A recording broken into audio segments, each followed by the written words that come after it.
Okay, hang on a second. I will need water. Yeah, you will. Let Michael grab the water. And Jeff, there is water. Jeff, do you need water? Okay, never mind. We got it for you whether you need it or not.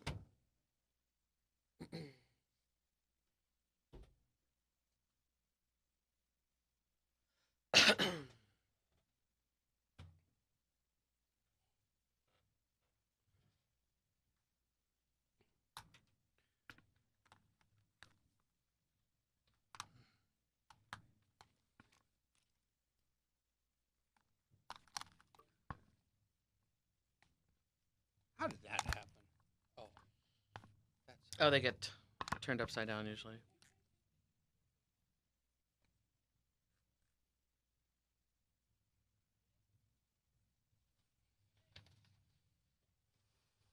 I'm not hearing you.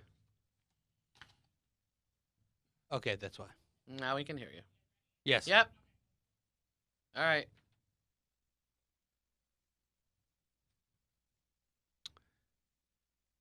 All right. Well, Mercy Baron, here we are for lucky episode 13. Yeah, we are. So how the heck are you? I'm good. I'm excited about going down to Baja today with you and your wife, and Yep.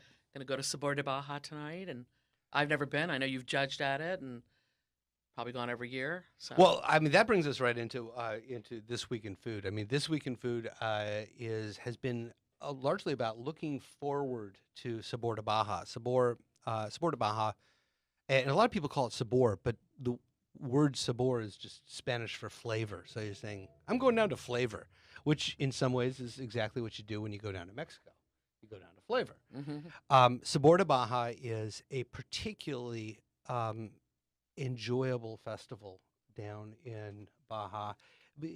From the spring through the summer into the fall is really just one long series of parties, foodie, winey, beery parties down in Baja, and it kind of the festival season kind of kicks off in the spring with the festival of seafood, of shellfish and new wines, Festival de Conchas y Vinos Nuevos. What he said. And it's a fantastic, enjoyable festival, partially because it's when the whole Baja food community comes together for the first time in the year after winter. Mm-hmm. And so it's something of a coming out party. And in many ways, Sabor de Baja is the other end of that. It's the last one of the year. It's the last fling. It also happens to correspond with the time that a lot of the winemakers are making the wines. In fact, the only ones who aren't are the ones who are small enough that they can't be making the wines and sending someone down to Sabor de Baja. Okay, but why did they choose that everybody has to wear white? Well, I that's a question that we can ask the organizer, Bo Bendana-Sign, who was the chef at Mikasa Supper Club and had been running this festival. I've always suspected there's a couple things about it. One, Bo is from Morocco, and you think about the White Morocco. Yeah. What's the connection? I'm sorry, never been there. Clothing, the buildings, the Okay. so I think that's one aspect of it. I don't know. I've never actually talked to her about that. It's just that I owned nothing white. You do now. And what I do now, because what I had to go through to find something white was just insane. But right down to buying white flippy floppies. Okay. You don't need. Actually, you did not need to do that. You can wear colored shoes. Dang it.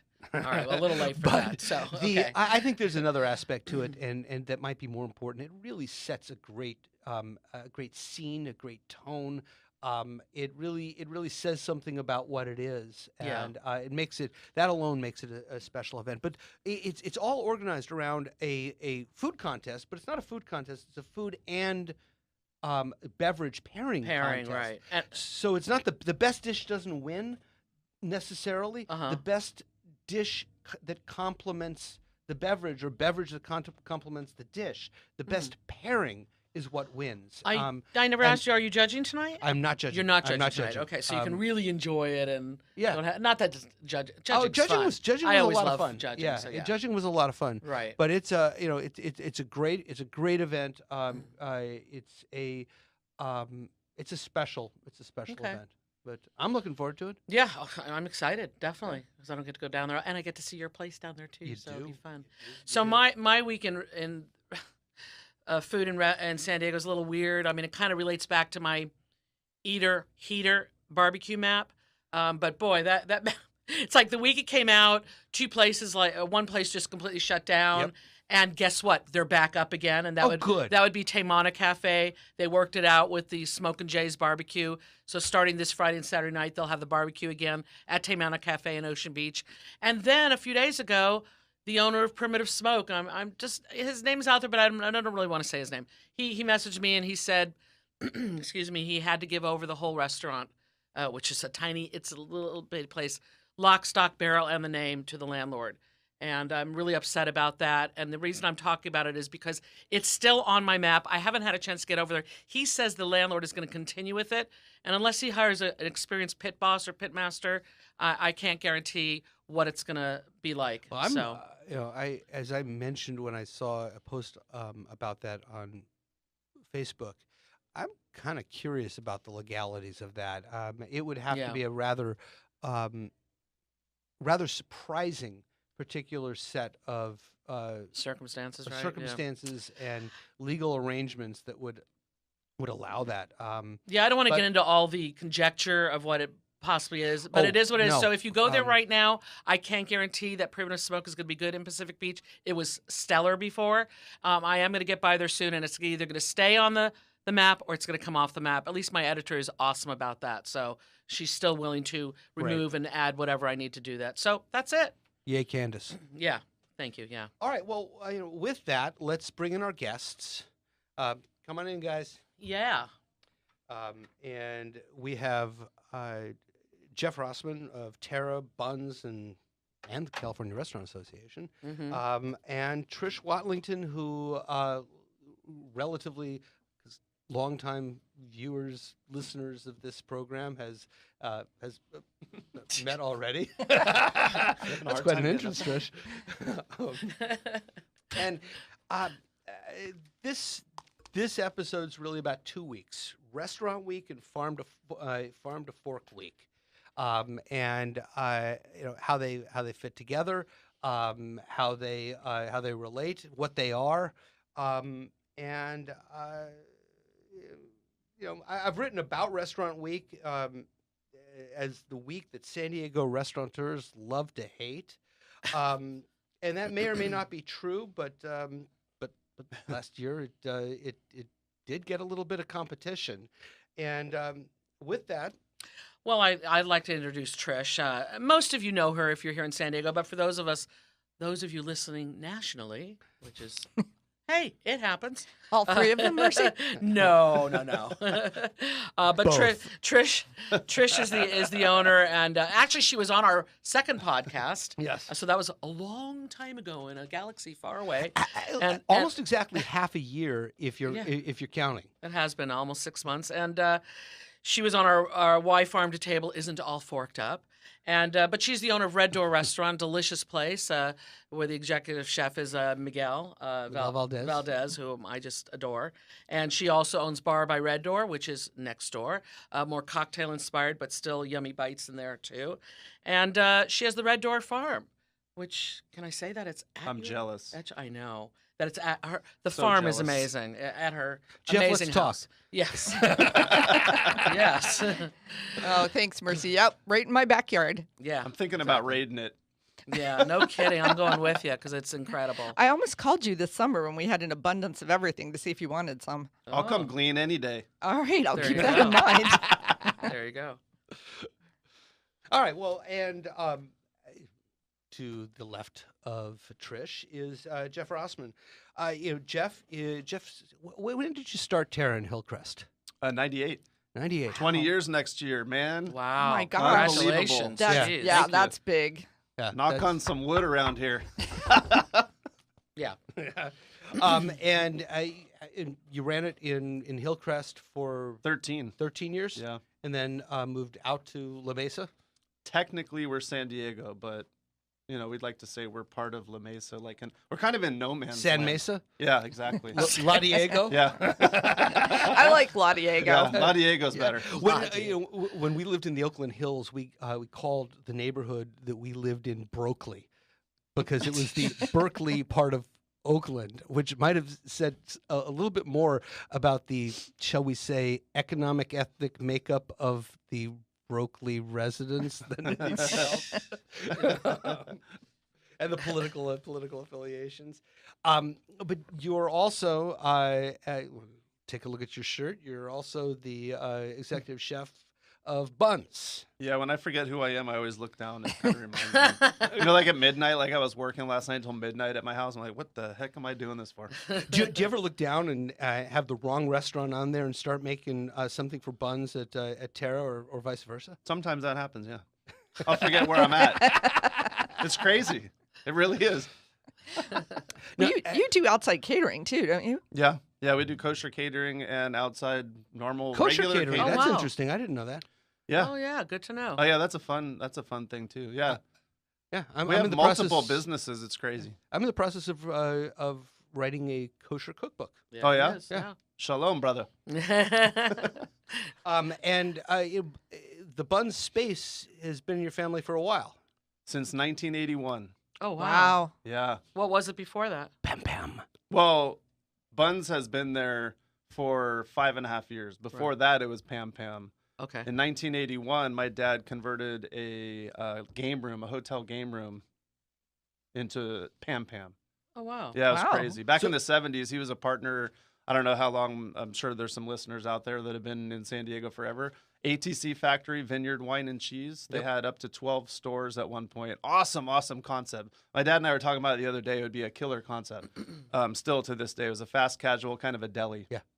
And it just interest rate in 1980 was like 25% or something ridiculous. And so they ended up, selling their stores, and my dad ended up doing this at a hotel, and it's been in the family forever. Nice. That's really cool. Yeah, it's crazy. Started out there when I was 12 in the dish pit, like almost every other person. And, the rest is history. Yeah, I Right on. think it's fair to say that anybody who is in the food industry, restaurant industry, has probably at some point spent some time in the dish pit. If not, I recommend it. Yeah, exactly. Yeah. I mean, I get kids all the time. You mentioned before that I'm with the CRA. I'm the education chair for San Diego chapter, and I talk to kids. We have a high school program. We have an outreach program. We support 6 different high schools here in San Diego, monetarily and with chefs going out. I know Miguel's done some stuff before. And it's a really cool partnership. And what I tell them is, hey, you need to learn how hard those guys and gals work in the frickin' dish pit. Yeah. Without them, the restaurant would close. That's right. And Absolutely. They don't make enough money. Mm-mm. And that's part of our issue is the heart of the house. They're not making enough money now. And the 3% surcharge thing, that's a whole nother podcast. But Yeah, it Yes, is. it is. anyway, We'll get to that. To be honest, I've actually tried to put that podcast together, and Let's it's do it. amazing I'll how come much back. resistance I've gotten to it. We'll have you on for that one. Yeah, Yeah. absolutely. there's pros and cons. I mean, there's some Yeah. people that are out there and it's whatever. But anyway, I always tell kids, hey, if you want to get in this we can do it right business- now. Yeah, no. Let's change it right now. No, let's No. No, thanks. I haven't had enough coffee yet. Yeah, right. Coffee, is that all you're going to need for that one? Maybe spike a coffee. But I mean, I tell them, look, if you want to get in the kitchen, if you want to get anywhere, even in the front of the house, work in the dish pit and know where the bottom starts. You don't have to work there forever. Just work there and know what right? Am I right? No, Yeah, absolutely. absolutely. Well, and have some respect. I mean, I think that's part of what disturbs me sometimes is to see kids who come in the kitchen, young adults who want to cook and they want to start, they think they're ready to be an executive chef and they don't respect people in the dish pit doing prep, whatever they're doing. So I know Miguel, I cannot tell you the number of days I've walked in the restaurant to see Miguel in the dish pit because it needed to be done. And it's that kind of humility and willingness to work at whatever that makes a restaurant run. Yeah. You know, the problem is, and I explained this the other day, and I know a lot of chefs will agree with me, a lot of people will agree with me, and no disrespect to any art institute or any educational facility out there, but the problem is that they charge as much, if not more, than law school or medical school. Yeah. Right? And our profession is, there's no barrier to entry. You can become anything with no education. Right. So the problem is that people pay these $40,000 a year tuitions. They get out and go, oh, I need to pay off my student loans. Exactly. I need to make $100,000 a year and become an executive chef. That ain't gonna happen. No, I think true. we've touched on this a couple of times on the podcast. I think it goes beyond the financial need. I think that Food Network has led us to a place where there's this belief that here's your degree and here's your token. You're now executive chef of Addison, Mr. Bradley. Yeah, right, exactly. Bye-bye. Yeah. We did a whole show on that about them coming out and expecting to just walk into executive chef positions. And so definitely, we all know how that exists, and it's probably just like a never-ending discussion. But today, I definitely want to talk to you, Jeff, about and Trish. Jeff, what is Restaurant Week, and why does the California Restaurant Association do it? Restaurant Week is started way back in 2001, right after 9/11. They started in New York. New York was the first place to ever do Restaurant Week, and it was a way to get people to go back out, and it was a way to also give back. Oh, that makes sense. So that's why it started in That's exactly why it September. started. Ingrid Croce actually started it here in San Diego. I can't remember the first one. 12, 13, 14 years, somewhere right in there. Okay. It was only a couple years, maybe 2-3 years after 9/11, because it started going in different cities, and it became a popular thing to get people to go out. And in January, that's when it really started. That was the first one, because it was after the New Year. Nobody had any freaking money after the New Year and holidays. So it was a good way to get people to go out. It was a good way to give back. And that's how we all look at it, is to give back. And it's a marketing opportunity for us as well to get new people into our restaurants that possibly haven't gone. And if they're regulars that come in, great. You get a 3-course meal for $25, $35, $45, right? So that's kind of where it all started, and that's why we participated. We actually, the first year, we were in the Restaurant Association. We were still in Hillcrest at the time. My dad and I looked at each other and go, we're not going to do it. So we didn't do it. We did our own Restaurant Week menu, and it flopped. And we looked at each other and said, you know what? We need to band together. The cross-marketing of it is the marketing immense. Is enormous. Yeah. It's huge. And so we've done it ever since. I'm glad you brought up the origins of Restaurant Week lying in New York and 9/11 and what 9/11 did to the entire industry. The reality is, in some ways, if you look back at that and you look at those original motivations, San Diego is not a good fit. San Diego, our restaurant industry has never been driven by expense accounts the way that New York has, and San Francisco and Los Angeles and Boston, and maybe worst of all, DC. And so in that sense, it seems like an odd fit. No? Yeah, I think so. But I think just the idea, it doesn't really have to be for expense accounters, or it doesn't have to be for people that live in La Jolla or Del Mar or Rancho. It could be people that live anywhere. No, but those were the people who had been driving the industry, and they seemed to leave the restaurant world in the immediate wake of 9/11. And my understanding was that it was to bring some of those people back into the restaurants that Restaurant Week started. Could have been. I mean, I don't know back then in New York. I wasn't in New York, but it could have been the initial reason. But I know when Ingrid came back to San Diego, she just thought that it was a great marketing opportunity to band together and to give back and to get people into the restaurants again. Well, and I actually think maybe it fits San Diego better, because how so? I just think I think there are a lot of people in San Diego that are big fans of the dining discount in general. So you're saying we're cheap? I was trying not to say that, Michael. Hey, he went there. No, let me interject. Before I was involved in the food industry here in San Diego, and not knowing anybody here, and because Jeff may not know, I've only been here 9 years. So that's not long enough. No, it's not. I really glommed onto Restaurant Week because I'm like, oh, I can go try this place for this much. I can go. It wasn't until just recently I heard grumblings about it in different sources, and we'll get to that. But I know we want to ask Trish also. Yeah, well, let's ask. Go for it. Ask. What's Farm to Fork Week? I mean, Well, let me say that we used to participate in Restaurant Week, and we think Restaurant Week has a really valid purpose, and I'm grateful for the fact that they donate and do good things with schools, and that's a super positive thing.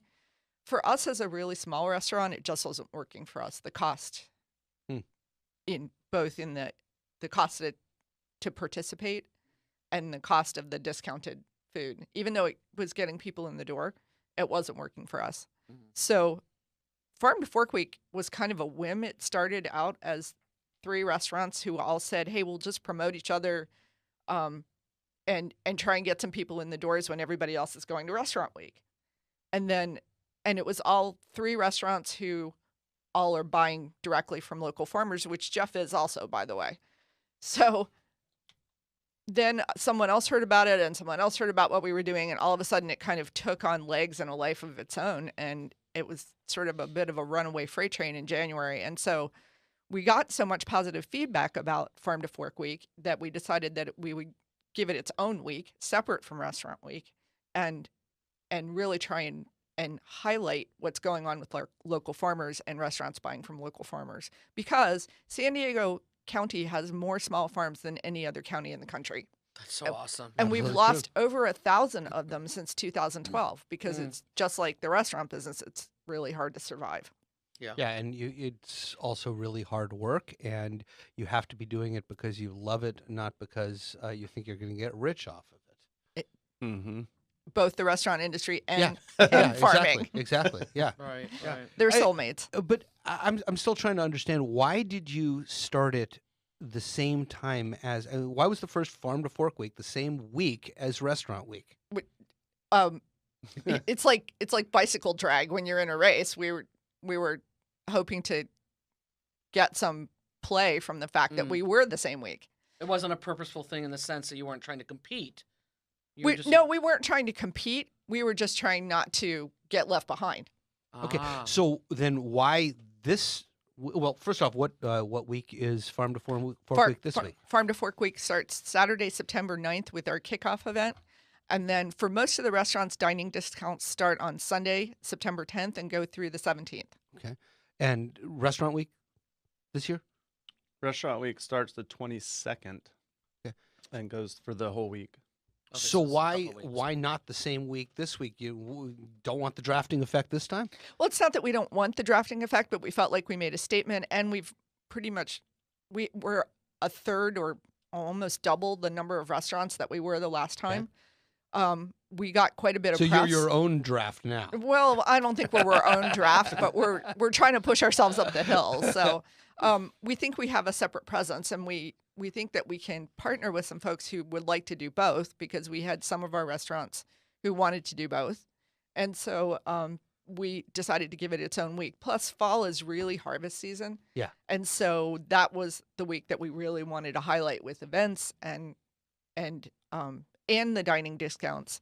But there are all sorts of fun farm events going on that week. There's the Good Food Showcase. There's the Tuna Harbor Dockside Market kickoff event. So it's going to be a fun week. It's going to be not just dining discounts in a bunch of different restaurants, but also farm-to-table events.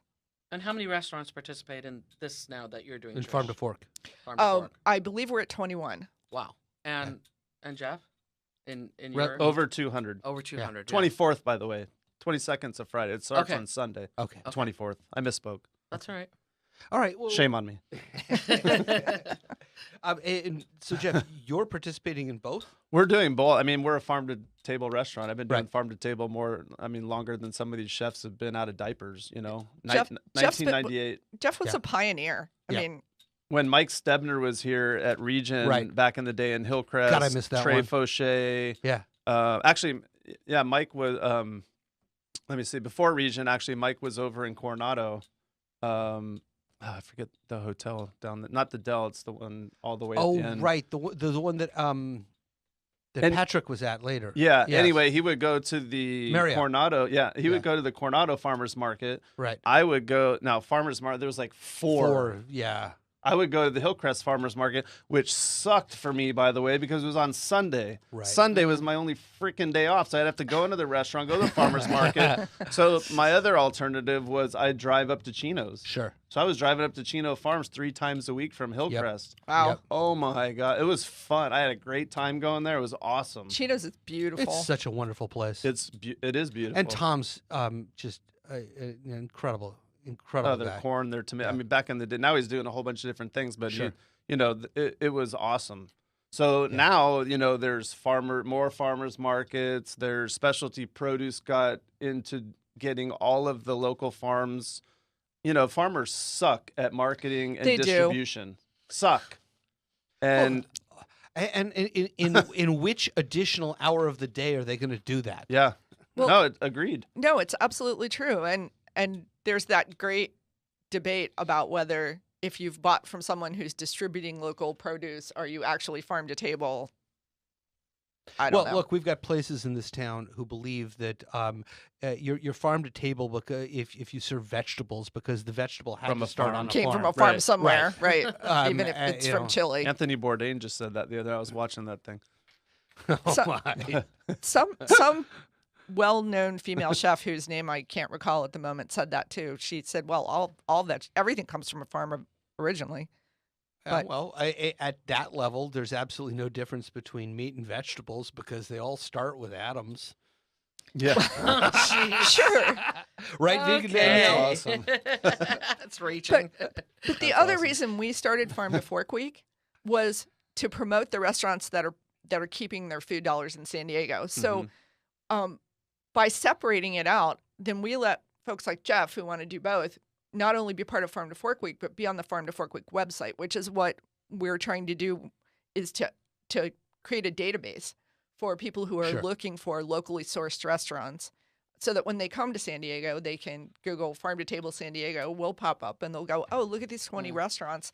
We know they're not only we not only see them on the website, we know that they're verified by the farmers that they're buying from. And I think it's cool too because over the last 2 years, maybe 3 years, it's been a lot of people have been called out. Okay, I'm using Susie's Farm shishito peppers, in March. Well, they don't grow in March, so how are you Right. getting them? So Right. that you know what I mean? Exactly. Or are you perhaps referring to certain restaurants that actually have the logos of farms on their tables? Yeah, we won't go there. But my point is that I think that, and I applaud and have applauded Trish for what she did with Farm to Fork Week because I've seen it in other cities that promote the fact that those restaurants are true and those restaurants are supporting local and are keeping their dollars local and, go on and on about why we buy local. But I think that's great. There's a lot of restaurants that say that they buy fish from Catalina offshore that come from local waters and it's frozen from China kind of thing, and it happens all over the country. Look, food fraud, fish fraud in particular, but Right. food fraud, as a broader category, is a tremendous problem in the country. And we're not just dealing with. At times, it's hardly innocent, and at times it's hardly costless to the consumer. In fact, always it's not costless to the consumer. It's not But- costless to the farms that are being fraudulently Right. named either. I mean, Troy wrote an excellent article about that. Mhm. well, and to watch Susie's go out of business, and Yeah. for me, in my mind, to think that part of the reason that they had to close down is because there was this thought process out there that people didn't need to support them anymore. They had made it such big time. They were on every menu. They had all this agritourism going on. They were huge. They were huge that we will go, not we personally, not me, but people were saying, I'll go support some smaller farm that's a Right. startup that's trying to get going. Mhm. And in the meantime, half of those restaurants that were naming Susie's weren't actually buying anything from them. Well, and I think that there's two distinct kinds of harm that Susie's suffered from that. One is what you just said. The other is pretty simple. You say this comes from Susie's, and what you bite into doesn't taste very good. That's and a so really it valid point. It absolutely denigrates the work that Susie's did to produce the best quality vegetables that we were going to see in this town, right up there with Chino's, and they were absolutely superb. And yet you'd bite into something that you were told was Susie's, and you think, oh, they're getting big. Maybe they're getting sloppy. And so that's actually in some ways a more pernicious damage, and it happens at every level. I mean, Tommy Gomes will talk about that effect on fish. I can't count the number of times that I've cross-examined fishmongers about what it is that I'm looking at it. That doesn't look like California halibut. It doesn't look like it. Right. Or to have someone tell you what you're eating is white tuna and it turns out to be escolar. Yeah. Well, white tuna actually is an accepted term for escolar. But to have it promoted as a tuna salad. Okay, but if you're going to do that, then you're going to have to get rid of anything that's a snapper. I mean, everything's a snapper. Snapper this, snapper that. True. We got ourselves there to that point by allowing that kind of loose terminology, particularly with fish, and I think that's why in the fish world we're suffering that pretty bad. We've encouraged that, and sea bass. Oh, please! Everything's sea bass. Yeah, it's and it's expensive. Yeah, well, that's the reason that we get those. That's why things are called basses and snappers and tunas. So they can charge $26 a plate. Right. Or at retail, you double the price at retail. And meanwhile, what we're really talking about with Chilean sea bass is Patagonian toothfish. How much are you going to be able to charge for Patagonian toothfish? Well, I think the names have to sound familiar to people also. Marketable. Yeah, right. You have to be able to put it on your menu. Right. Or you have what I've done with Tommy over the years is I buy, some off fish, right? King clip, or some other kinds of fish, and then we'll use that as a marketing opportunity tableside, and say, hey, we got this fish in that's new. This is a flavor profile. It comes from these waters. And you guys should try it because we have our servers try it. Right. And so it's like we're educating, using that as an educational opportunity. Well, and I think that there's been a lot of talk about issues with fish marketing and with overfishing. One of the big problems with overfishing is not that we're fishing. We're truly overfishing, but we're overfishing what we're overfishing. Right. And when you throw in a net, you're not just going to get tunas and basses and snappers. And it's the reason Tommy went. Why not? You're out. But that you're out thing is what goes on so often is bycatch fish gets thrown back in the water. Exactly. Dead and wasted. Wasted. It's heartbreaking. And it's the reason Tommy busted his butt so hard to get people to start using OPA. Right. Because it was the bycatch of the tuna industry. It is the bycatch of the tuna industry. And I think that it's probably accurate to say that if I took a net and I put all the glory fish over on this side, and I put all the bycatches, the trash fish, because that's the other term for it, trash fish, over on this side, and we just talked about flavor levels in the fish. The bycatch, the trash fish, are as a whole a lot more flavorful. Oh, without a doubt. Than but that's the problem. We in America like bland fish. But the shame on us. Yeah. Yeah. But that takes us back to exactly what Jeff was saying and actually dovetails with a lot of what we're trying to do with Farm to Fork Week is educate. So your servers are educating, my servers are educating. Farm to Fork Week is trying to educate people about why we need to keep our food dollars in the county, why fresh food tastes a whole lot better than food that's been on a truck for 2 weeks. And did you guys say, you said that you promote Restaurant Week on your Farm to Fork Week. Is the opposite happen also? No, we're not. No, We're not cross-promoting. No. We're cross-promoting Oh, each other's restaurants. Gotcha. Okay, I thought it was like on a website or something like that. Each website essentially cross-promotes within that within the restaurants that are working with that program, with that week. Right. And for us, it's also farms and wineries that are listed on our website too. So you can go and check out what farms restaurants are buying from and we're just beginning to develop a list of wineries they're just starting to sign on. Nice. The cool thing about education, we're talking about fish, but over the years has also been produce, right? From the farms. The first time I ever put kohlrabi on a plate. Yeah. The first time we ever put purple cauliflower on a plate. Well, how did you get that purple? Yeah. Where does the orange cauliflower? Everyone who's farming it was tripping. It's psychedelic vegetables, right? So over the years, it's been kind of cool. And, I think one of the problems, and I get new farmers, I'm sure you do too, new farmers that come online or that say, hey, what should we grow? What can we grow for you?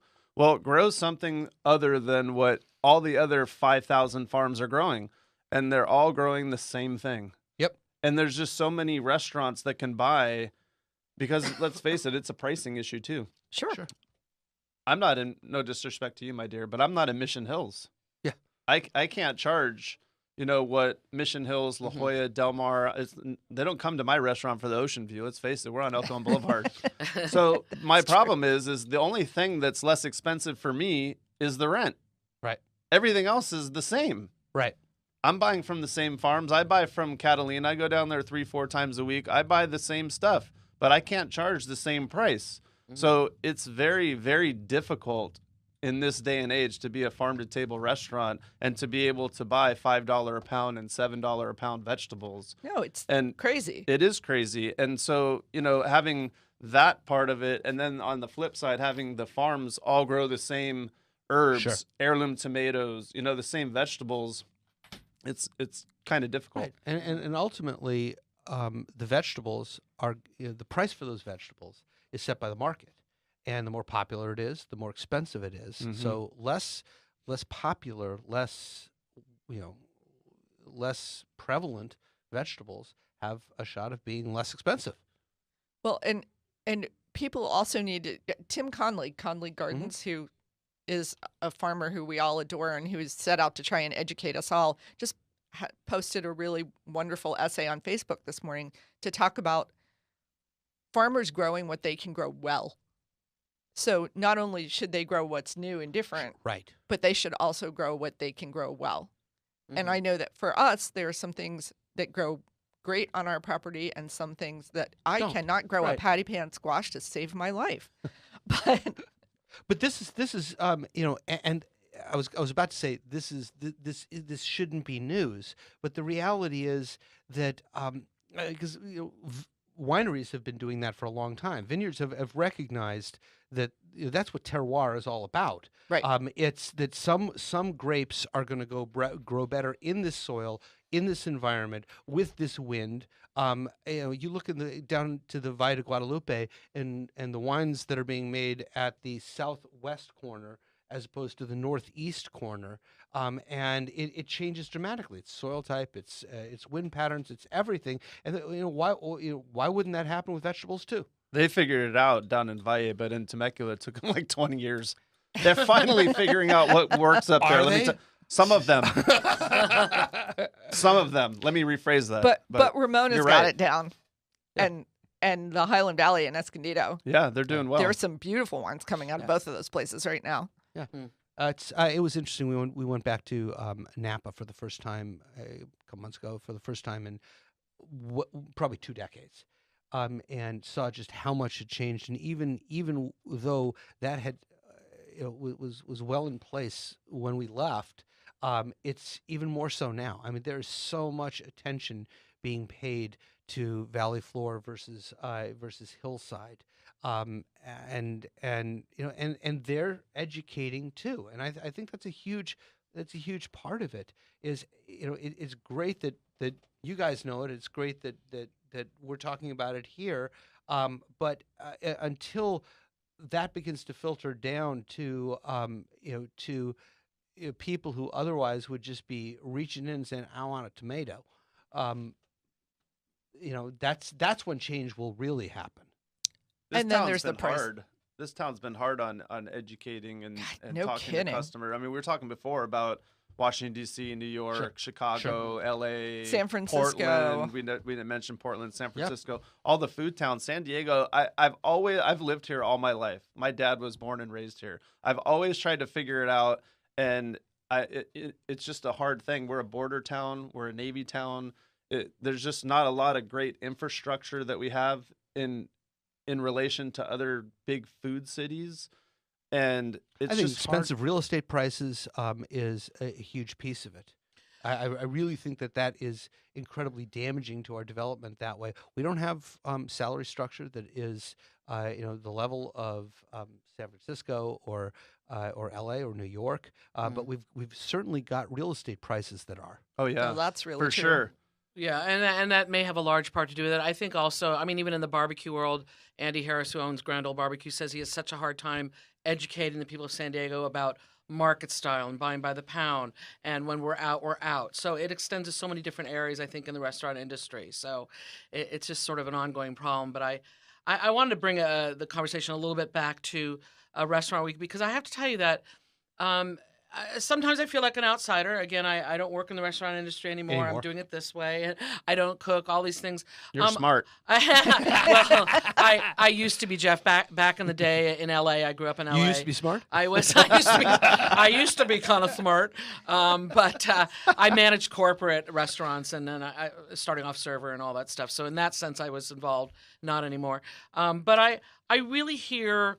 And I want to get into this a little bit. I really hear a lot about the griping from restaurant owners and chefs especially. Sure.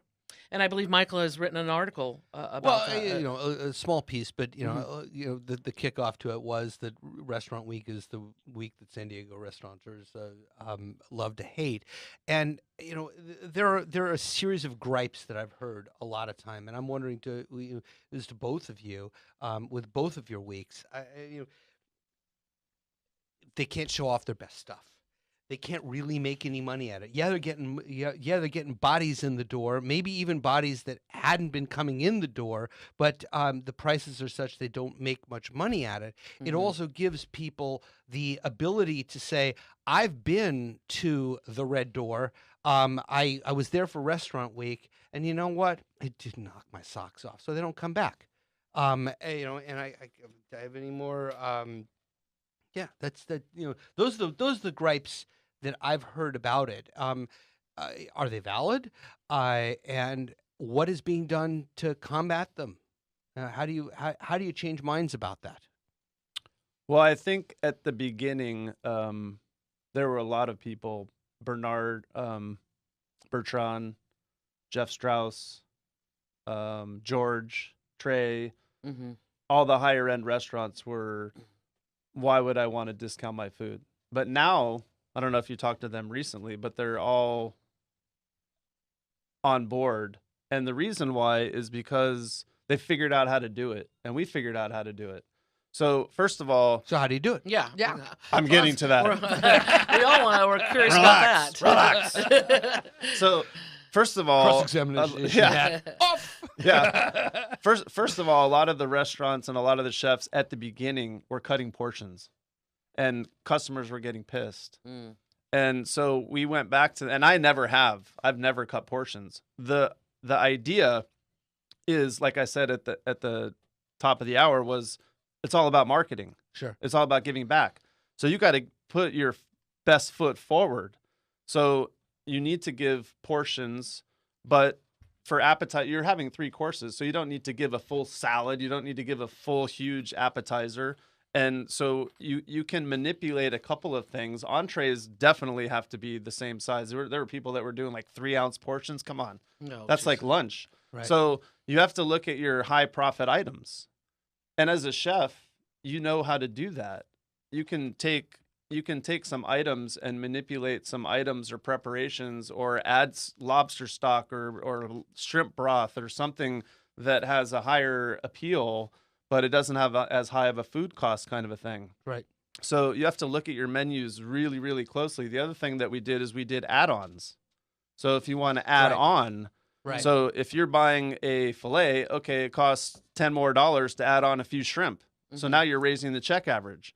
Jeff Strauss sells a ton of wine. So he makes it back on his wine, and so does George. So you have to look at some of those opportunities, and I think over the years, we've kind of figured it out. Yeah.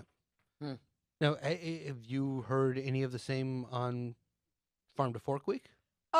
Not too much. I mean, I know that a couple of our restaurants are concerned, but people are just trying to price their menus so that it works for them and it works for the community. So you can go and tell them Jeff's secret. I think they pretty much all know Jeff's secret. Let me make it clear, though, for both Farm to Fork Week and Restaurant Week, we're not cutting back quality. That, again, it's all about marketing. So I don't want, and it might be, and Bernard will tell you this too, it might be that these people are coming in once a year.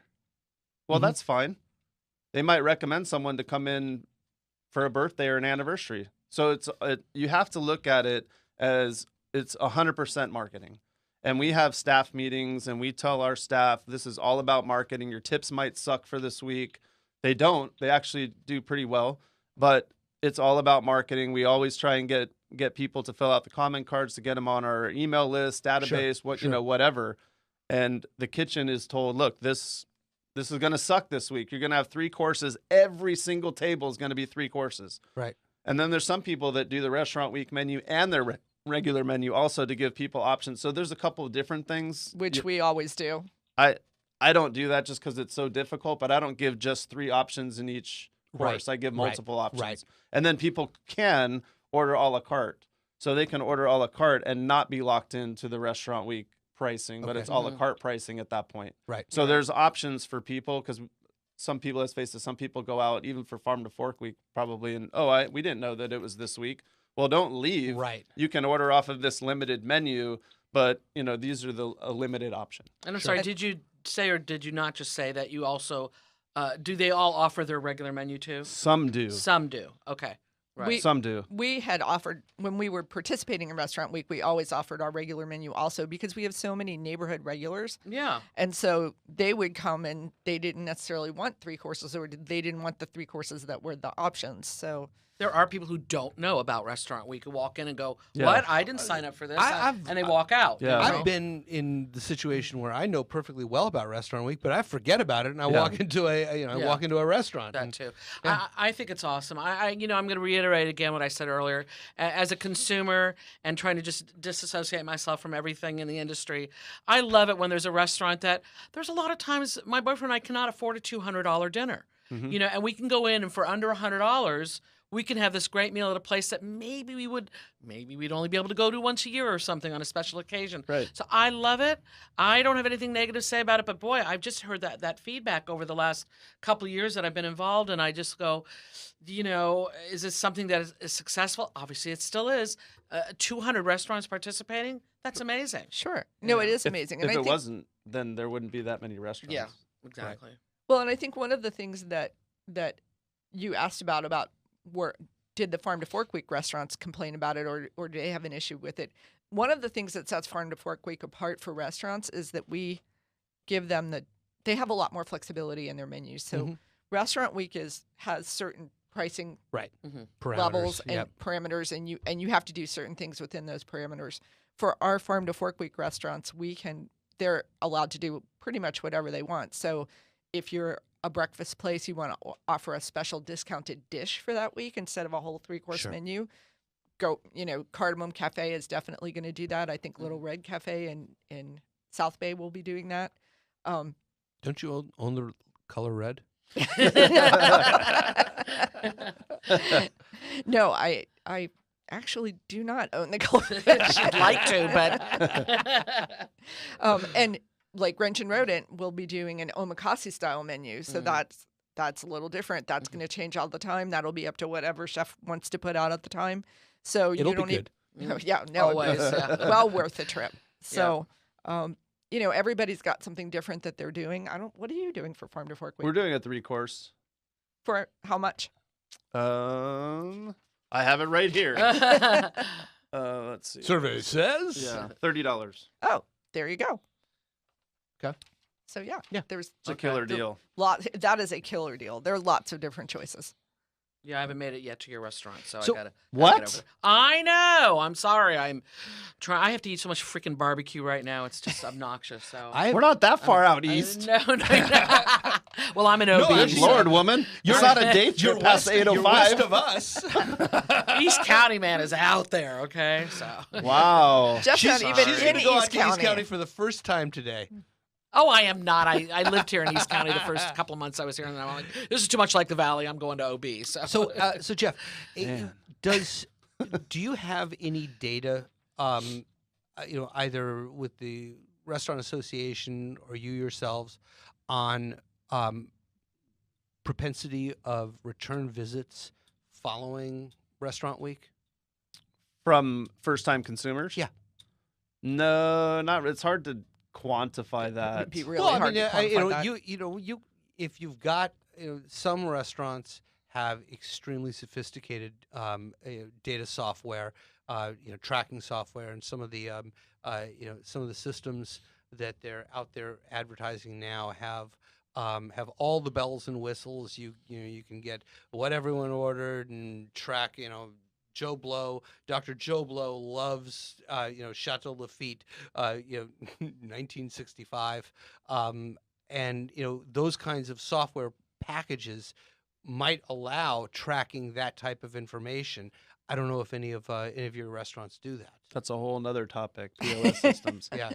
And oh yeah. some of the restaurant reservation systems Yes. allow for that. Yeah. But the problem is, unless it's based on a credit card swipe or something that your staff doesn't have to enter, Right. then you have the information.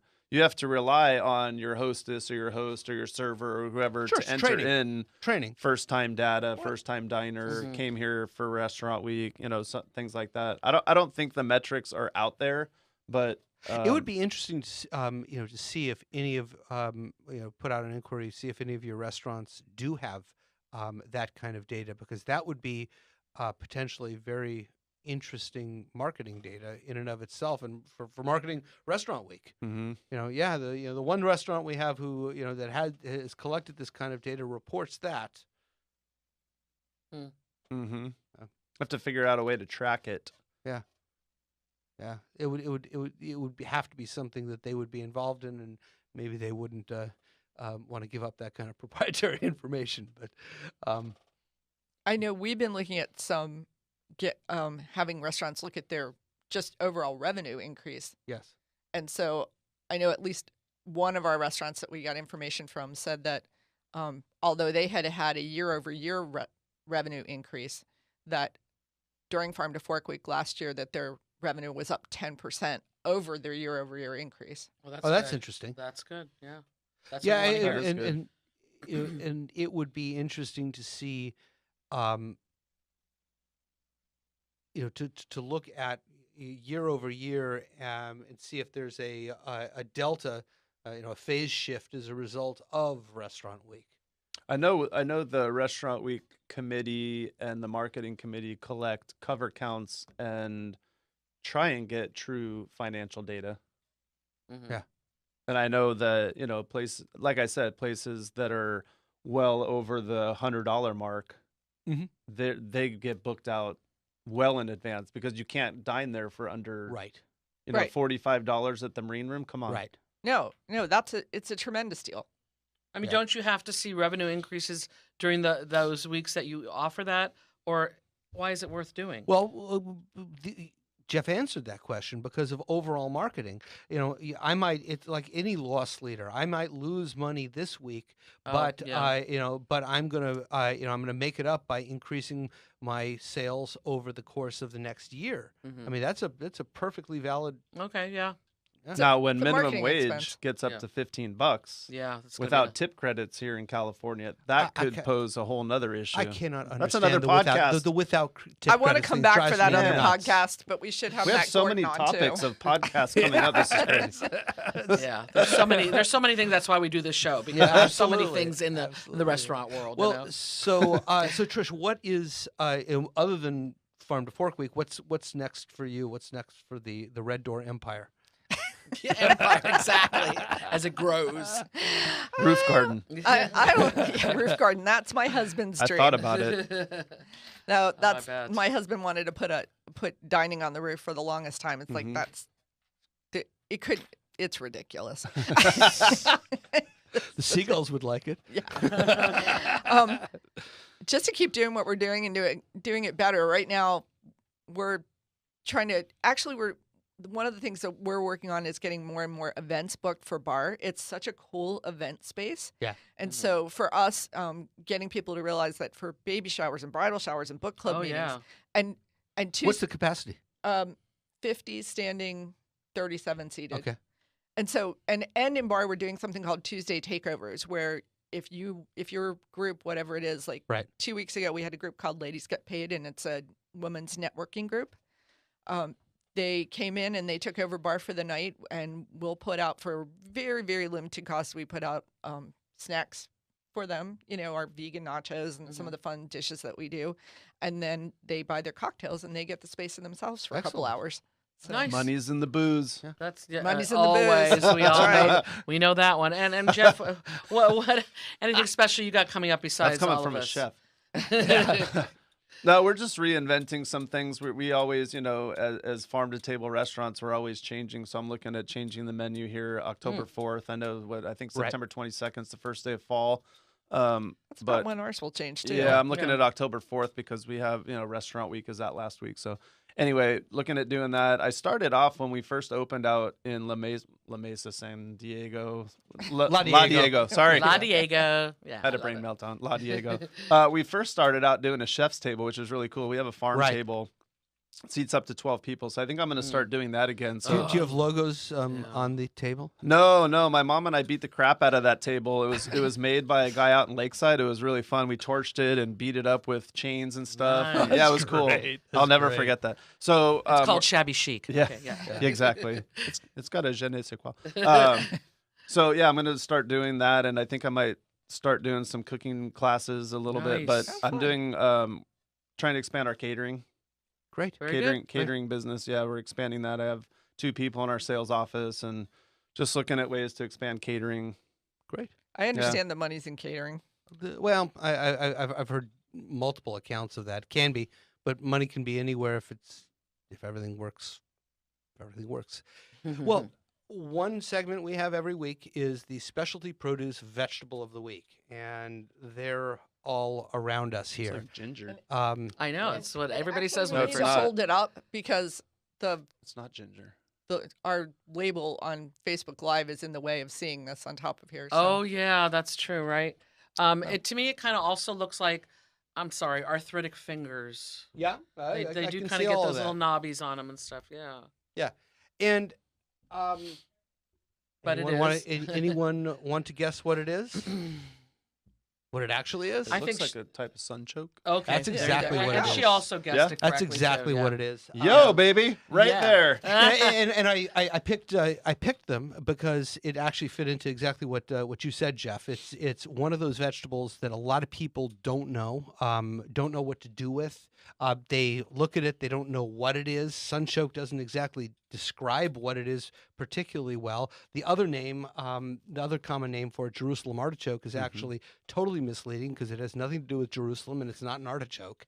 But But it is kosher. it is kosher. It absolutely is kosher. It absolutely is. And the name, Jerusalem is actually a corruption of the word girasol, the Spanish word for sunflower, and that's that actually is how that name got there. But so the question I ask everyone is: so if I handed you these, what would you do with them, Jeff? Peel it, dice it, maybe saute it, steam it. I mean, a lot of chefs puree it, sunchoke puree. Yeah, it's That's great what I always puree. hear. Yeah. Yeah. I would probably do it maybe a little truffle oil, something like that. I would probably dice it, maybe make a hash out of it.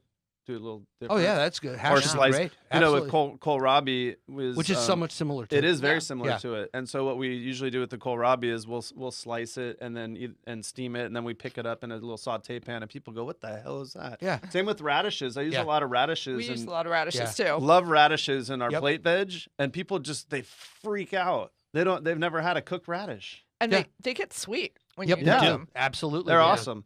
That's Yeah. what I would do. I don't know, Trish. What would you do?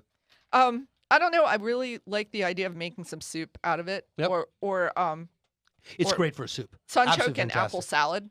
Yeah. I would Yeah. definitely do Kohlrabi that and too. apple slaw is a classic.